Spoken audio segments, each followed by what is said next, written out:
Hello friends, welcome back to Smart But Clever YouTube channel.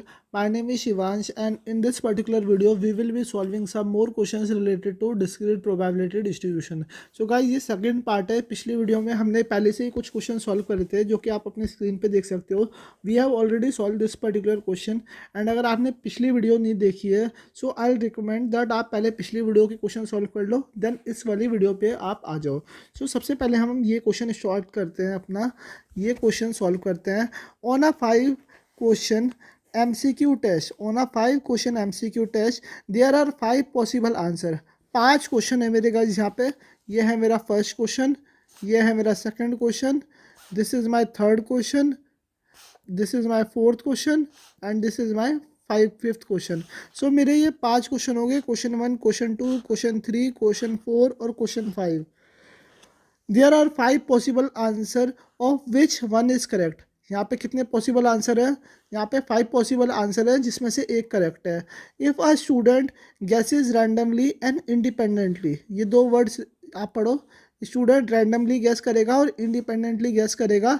What is the probability that she is correct only on one question and the fourth question. So यहाँ पे क्या condition है? यहाँ पे ये condition है what is the probability that she is correct only on question 1 and question 4, कि वो फर्स्ट क्वेश्चन का सही आंसर दे, फर्स्ट क्वेश्चन का करेक्ट आंसर दे एंड वो फोर्थ क्वेश्चन का क्या करे? करेक्ट आंसर दे. मुझे इस चीज़ की क्या निकालनी है? प्रोबेबिलिटी निकालनी है. So this denotes my success. ये क्या डिनोट करेगी? मेरी सक्सेस डिनोट करेगी. This is also denoting my success. So success को अगर मैं P से रिप्रेजेंट कर रहा हूँ सो फेलियर क्या हो जाएगी? Failure will be 1 minus P. Isn't it guys? 1 minus P क्या हो जाएगी? मेरी फेलियर हो जाएगी. सो Q2 क्वेश्चन क्या किया होगा? उसने गलत किया होगा. सो फेलियर हो गया ये. Q3 क्वेश्चन गलत हुआ होगा. Q5 क्वेश्चन क्या हुआ होगा? गलत हुआ होगा. क्योंकि इसमें क्या दे रखा है? उसने सिर्फ 2 आंसर करेक्ट किए और वो कौन कौन से करे हुए? Question 1 and question 4. इसकी मुझे क्या निकालनी है? प्रोबेबिलिटी निकालनी है. सो गाइज ये इंडिपेंडेंट इवेंट है, मतलब पहले क्वेश्चन का answer is not dependent on the second question का answer. So probability such that she gives the right answer for question 1 and question 4. ये किस चीज़ से मिलेगा? Just multiply this particular thing. It will be equal to P square और 1 minus P का whole cube हो जाएगा. सो P क्या है? Probability of success. यहाँ पे कितने पॉसिबल आंसर है? 5 पॉसिबल आंसर है. तो 5 पॉसिबल आंसर में से एक आंसर सही होगा. 5 पॉसिबल आंसर में से एक आंसर सही होगा. सो प्रोबेबिलिटी ऑफ सक्सेस क्या आ गई? P आ गया मेरा 1/5. तो Q क्या आ जाएगा? Q is equal to 1 minus 1/5. So probability of failure आ गई मेरी 4/5. Isn't it guys? So this is the thing.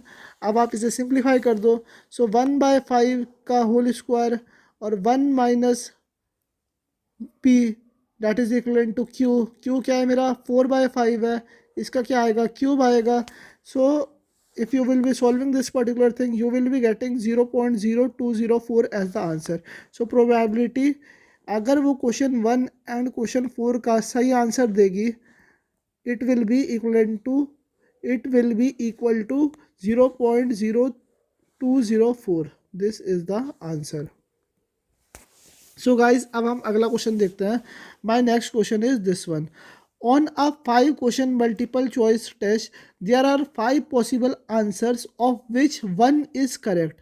If a student guesses randomly and independently, कैसे गैस कर रहा है? वो रैंडमली गैस कर रहा है एंड इंडिपेंडेंटली गैस कर रहा है.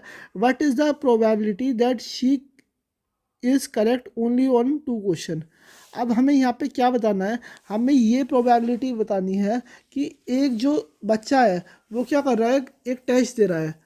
उस टेस्ट में वो सिर्फ 2 क्वेश्चन करेक्टली बता पाए. She is can tell only 2 correct question. या फिर हम क्या बोल सकते हैं? She is correct on 2 questions.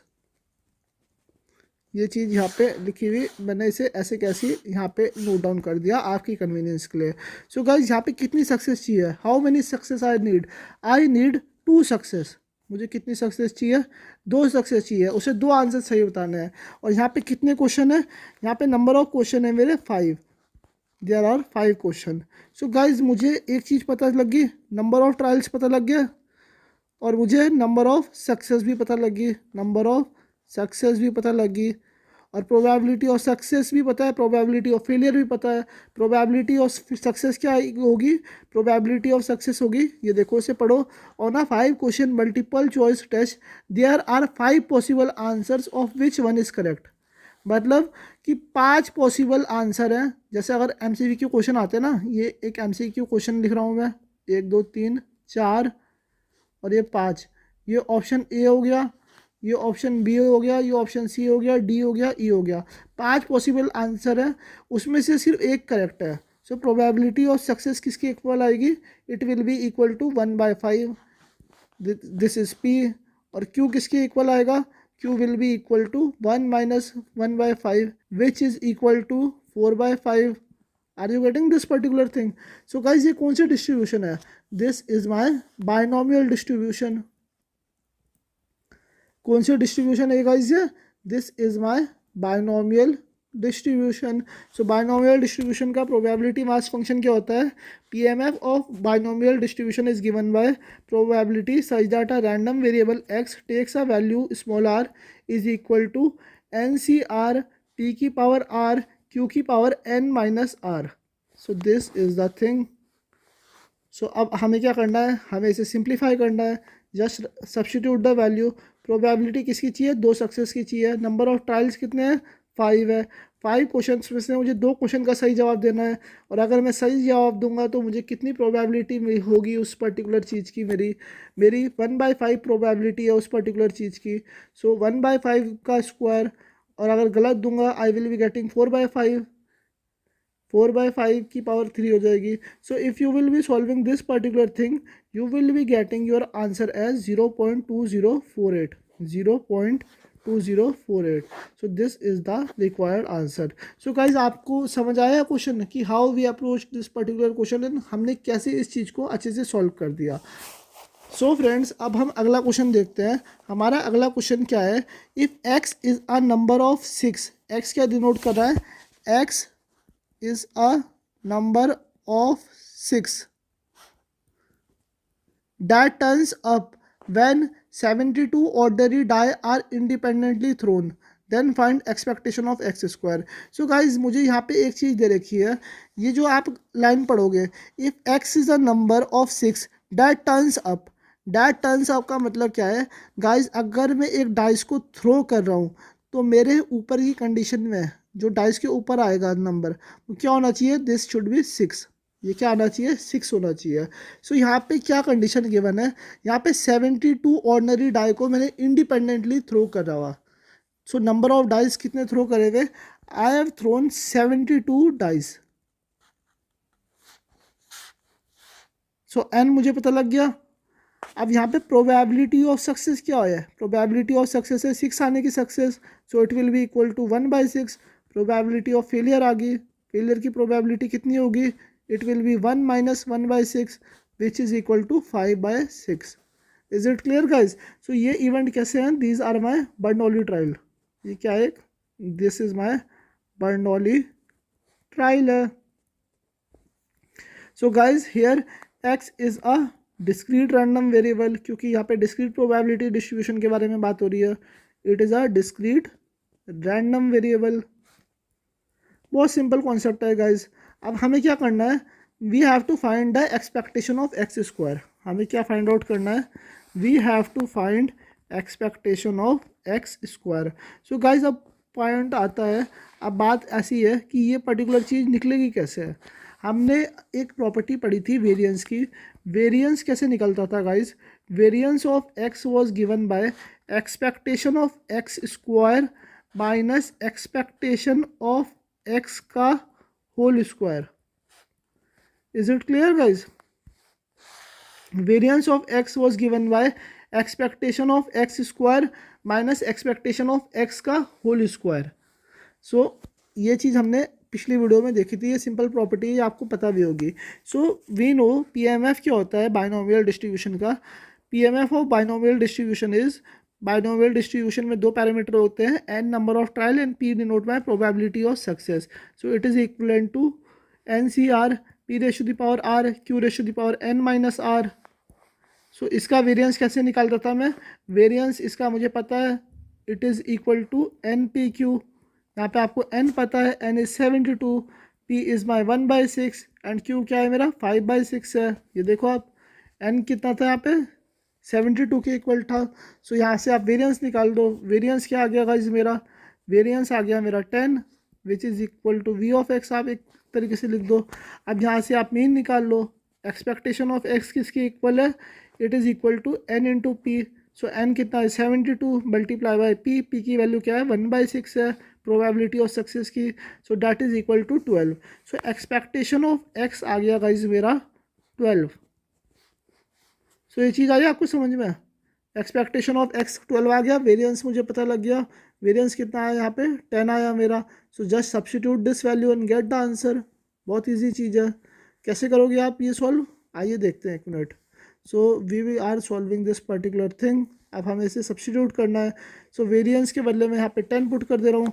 So 10 equal to expectation of x square minus expectation of x 12, इसका होल स्क्वायर कर दो. So 10 plus 144 equal to expectation of x square. So expectation of x square it is equal to 154. So this is the answer.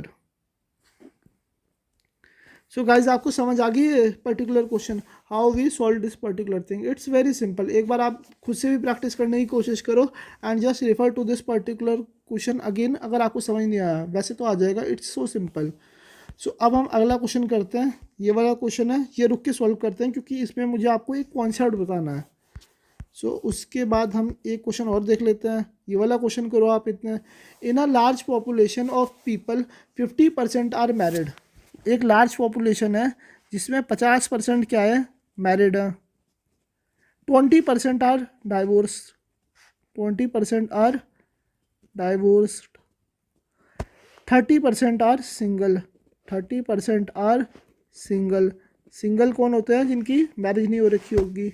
So we can say not married. So अब मुझे क्या बताना है, यहाँ पे condition ये है, in a random sample of 4 people. मैंने एक रैंडम सैंपल लिया 4 पीपल का. What is the probability that exactly 3 are married. So मैंने एक सैंपल लिया, कितने पीपल का सैंपल लिया, 4 पीपल का मैंने एक सैंपल ले लिया. मैंने 4 लोगों का सैंपल लिया. So what is the condition, what is the probability that exactly 3 are married.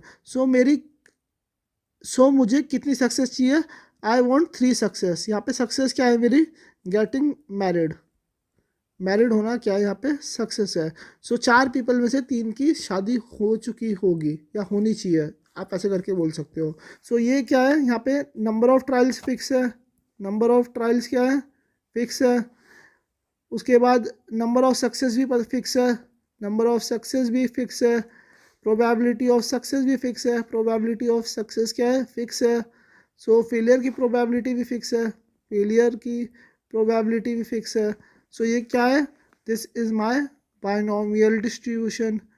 ये कौन सी डिस्ट्रीब्यूशन है, this is my binomial distribution. Guys आपको समझ आ रही है कंडीशन. सो इसे आप इस तरीके से एक्सप्रेस कर दो. सो प्रोबेबिलिटी ऑफ मैरिड क्या है, probability of married it is equal to 0.5 और प्रोबेबिलिटी ऑफ अनमैरिड. सो यहाँ पे अनमैरिड कितने हैं, unmarried are 50% only. So unmarried are 50% only 0.5. So guys यहाँ पे एक चीज़ डिस्कस करते हैं. जैसे ये डाइवोर्स हो रखा है इनका, इनकी पहले मैरिज हो रखी होगी लेकिन currently they are unmarried. Currently तो सिंगल ही है ना वो. Are you getting the thing. ये लोग क्या हैं, दीज आर करंटली सिंगल. ये दोनों सिंगल है क्योंकि इनकी पहली शादी हो रखी होगी लेकिन अब उनकी वाइफ या उनके हस्बैंड उन्हें छोड़ के चले गए. सो दे आर ऑल्सो सिंगल. सो यहाँ पे मैरिड कितने परसेंट है, 50% है. सो मैरिड की प्रोबेबिलिटी कितनी है, 0.5 है. अगर वो सिंगल है तब भी उनकी वाइफ या हस्बैंड नहीं होगी, they are single alone only. अगर वो डाइवोर्स हो रखा उनका तब भी they are alone single only. So probability of unmarried किसकी इक्वल है, it is equal to 0.5. So simply substitute कर दो.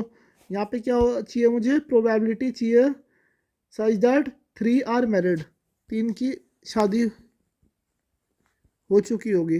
Probability such that a random variable X take a value 3 it is equal to 4C3। Probability of success की power 3, probability of failure की power 1, it is equal to 4C3 0.5 की power 4। So probability of X equal to 3 equal to 4C3 0.5 raised to the power 4। This is the answer. ये Bernoulli distribution है, ये हमने देख लिया है। सो गाइज अब आप एक क्वेश्चन और सॉल्व कर दो फटाफट। सो what is the question?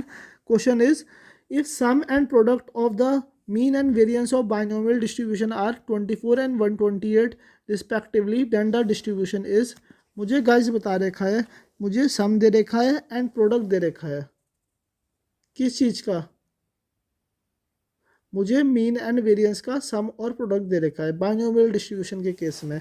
So binomial distribution के केस में जो मेरा पीएमएफ होता है, PMF of binomial distribution is represented as nCr p की पावर आर क्यू की power n minus r. So ये चीज़ हमने पिछली वीडियो में डिटेल में समझी थी। So now mean of binomial distribution is given by n p and variance sigma square it is given by npq. this is my variance. so अब मुझे क्वेश्चन में क्या पता है? मुझे क्वेश्चन में पता है कि मीन और वेरिएंस का सम किसके इक्वल है? 24 के इक्वल है। This is my equation 1। और जो मेरा इनका प्रोडक्ट है that is equal to 128। This is my equation 2। अब आपको इन्हें सब्स्टिट्यूट करना है and just find out the answer. So simple task. So कैसे करोगे आप guys? Simply you can do this particular thing कि यहाँ से आप सिग्मा स्क्वायर की वैल्यू निकाल दो। It is equal to 128 divided by mu. So मैंने इसे सब्स्टिट्यूट कर दिया। Mu plus 128 divided by mu equal to 24। यहाँ से आप इसे आगे सिंप्लीफाई करो। Mu square plus 128 equal to 24 mu. इसे और सिंप्लीफाई करो। So you will be getting mu square minus 24 mu plus 128 equal to 0। Isn't it guys? So इसमें से आप इनका फैक्टर ले लो। म्यू स्क्वायर माइनस 16 प्लस 8 हो जाएगा। Mu plus 128 equal to 0। So mu square minus 16 mu minus 8 mu plus 128 equal to 0। यहाँ से म्यू कॉमन लिया मैंने। म्यू माइनस 16 माइनस 8 कॉमन लिया। Mu minus 16 equal to 0। So mu minus 16 pull out कर लो। So it will be mu minus 8 left 0। So mu की value क्या आ गई? It is equal to 8,16। So इतना क्लियर है गाइस? सो अब आप यहाँ से सिग्मा स्क्वायर की वैल्यू निकाल लो। Sigma square equal to 128 divided by 16 which is equal to 8। So mu क्या आया मेरा? म्यू आया मेरा 16 एंड सिग्मा स्क्वायर क्या आया इस केस में? सिग्मा स्क्वायर आया मेरा 8। This is the condition. So अब मुझे एक चीज़ पता है। क्या चीज़ है? N p q divided by n p, मतलब variance divided by mean, it is equal to sigma square divided by mu. Isn't it guys? So यहाँ से क्यू की वैल्यू पता लगी। Q equal to sigma square divided by mu. Sigma square किसके equal है? Sigma square is equal to 8 के equal है। एंड म्यू किसके इक्वल है? Mu is equal to 16। So q की वैल्यू आ गई 1/2। सो क्यू आ गया मेरा गाइस अब 1/2 के इक्वल। अब सिमिलरली पी निकाल लो। पी निकालना और आसान है। How you will be finding p? P equal to 1/2 हो जाएगा। Simply follow the property p plus q equal to 1। So guys अब हमें क्या पता है? अब हमें यहाँ से एन निकाल लेंगे। एन कैसे निकलेगा? फॉर फाइंडिंग एन आपको ये चीज़ पता है। म्यू क्या है? Mu is equal to n p. Mu equal to n p. So अब यहाँ पे वैल्यू सब्स्टिट्यूट करो। आप वैल्यू कैसे सब्स्टिट्यूट करोगे? It's so simple.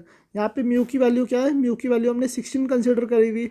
16 equal to n into 1/2 probability of success 1/2 है। सो एन की वैल्यू क्या आ गई? एन की वैल्यू 32 आ गई इस पर्टिकुलर केस में। सो हम इसका फंक्शन कैसे लिखेंगे? We will be writing function as p plus q की पावर एन। सो पी क्या है यहाँ पे? 1/2 है प्लस 1/2 इसकी पावर n कितना हो जाएगा? 32। So this is your answer. So guys main motive हमारा आंसर तक पहुंचना नहीं था, मेन मोटिव हमारा ये था कि हमने किस तरीके से इस क्वेश्चन को सॉल्व किया and how we have approach this particular thing, that is more important. अब आप अगला क्वेश्चन देखो, यहाँ पे ये क्वेश्चन है, in 3 independent throws of a fair dies let x denote the number of upper faces showing 6, then find the value of expectation of this particular thing. So सबसे पहले हम इसी को सिंप्लीफाई कर देते हैं, एक्सपेक्टेशन ऑफ 3 माइनस एक्स के whole square को मुझे सॉल्व करना है। So it is equal to expectation of, इसे आप ओपन कर दो, कैसे ओपन करोगे आप, it is equal to a square plus b square minus 2ab, 3 2 ज़ा 6x हो जाएगा। अब इसे ओपन कर दो, कांस्टेंट ऐसे कैसे रहेगा, it will be equal to expectation of x square minus 6 into expectation of x. Isn't it guys, कितना सिंपल कॉन्सेप्ट है। ये सारी प्रॉपर्टी हमने पिछली वीडियो में डिटेल में समझी हुई है। सो गाइज ये चीज़ आ गई जो हमें सॉल्व करनी है। हमें एक चीज़ और पता है कि जो वेरिएंस ऑफ एक्स है that is equal to expectation of x square minus expectation of x का होल स्क्वायर। ये आपने अच्छे से पिछली वीडियो में देखा हुआ। एक्सपेक्टेशन ऑफ एक्स स्क्वायर किसकी इक्वल आ जाएगी, it is equal to variance of x plus expectation of x का होल स्क्वायर। सो ये फॉर्मूला मैंने आपको इसलिए याद दिलाया ताकि आप यहाँ इसकी जो वैल्यू है वो आप यहाँ पे रख सकते हो, यहाँ से वैल्यू निकालो और यहाँ पे रख दो। So just do this particular thing. कैसे करोगे आप इसे सॉल्व, या इसे यहीं पे एलैबोरेट कर दें अलग से सॉल्व करें, चलो अलग से करते हैं। व्हाट वी कैन डू, हमें एक चीज़ पता है, यहाँ पे 3 इंडिपेंडेंट थ्रोज हो रखी हैं, in 3 independent throws of a fair die. So यहाँ पे 3 इंडिपेंडेंट थ्रो है, एन गिवन है मुझे यहाँ पे 3, और प्रोबेबिलिटी ऑफ सक्सेस क्या है, शोइंग 6। सो 6 कब आएगा, एक बार आएगा 6 में से। सो ये क्या है, बाइनोमियल डिस्ट्रीब्यूशन है, 3,1/6, 3 number of trial and p probability of success denote कर रहा है। So variance of binomial distribution किसकी इक्वल होता है, it is equal to n p q. N की वैल्यू आपको पता है 3, प्रोबेबिलिटी ऑफ सक्सेस भी आपको पता है और प्रोबेबिलिटी ऑफ फेलियर भी पता है। So it will be equal to 15/36। इसे सिंप्लीफाई कर दो, it is equal to 5/12। So variance of x किसके इक्वल आ गया, वेरिएंस ऑफ एक्स आ गया 5/12 के इक्वल। सो अब यहाँ से मैं एक्सपेक्टेशन ऑफ एक्स निकाल लेता हूँ। एक्सपेक्टेशन ऑफ एक्स किसकी इक्वल आएगा, it is equal to mean, mean किसी के इक्वल होता है, it is equal to n p. N क्या है यहाँ पे 3 एंड पी क्या है मेरा 1/6। So it is equal to 1/2। Mean की वैल्यू आ गई। अब इन वैल्यू को मैं अपनी इस इक्वेशन में क्या करता हूँ, सब्सटीट्यूट कर देता हूँ। I am just copying this particular thing, ये मैंने यहाँ से कर दिया इसे कॉपी एंड इसे नीचे लिखता है, ये मैंने इसे यहाँ पे कर दिया पेस्ट, ये एक्स्ट्रा चीज़ें मैंने यहाँ से हटा दिया। So guys what is this particular thing, this is my expectation of 3 minus x के होल स्क्वायर की एक्सपेक्टेशन है। सो अब हम इसे कैसे सॉल्व करेंगे, जस्ट सब्स्टिट्यूट द वैल्यू। 9 तो ऐसे कैसे रहेगा, plus expectation of x square, expectation of x square किसकी इक्वल है, it is equal to variance of x plus expectation of x का होल स्क्वायर के इक्वल है। So variance of x plus expectation of x का whole square minus 6 into expectation of x. तो variance मुझे पता है, variance कितना आया गाइज इस केस में, वेरिएंस आया मेरा 5/12, 5/12। एक्सपेक्टेशन ऑफ एक्स कितना है 1/2, इसका स्क्वायर हो जाएगा minus 6 into 1/2। So it will B 2 3 ज़ा 6, 9 माइनस 3 एक साथ लिख देते हैं, plus 5/12 plus 1/4। So it is equal to 6 plus, if you will solve this particular thing you will be getting 8/12।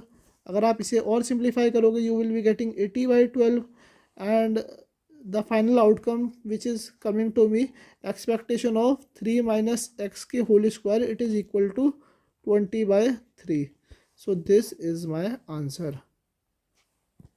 So guys आपने देखा हमने कितनी आसानी से ये पर्टिकुलर क्वेश्चन अच्छे से सिंप्लीफाई करके इसे सॉल्व कर लिया है। सो गाइज मुझे उम्मीद है आपको ये पर्टिकुलर वीडियो पसंद आई होगी। अगर आपको ये वीडियो पसंद आई है तो प्लीज़ वीडियो को लाइक करो, चैनल को सब्सक्राइब करो and hit that bell icon. I will see you in my next video with some more questions related to probability and statistics. So stay tuned.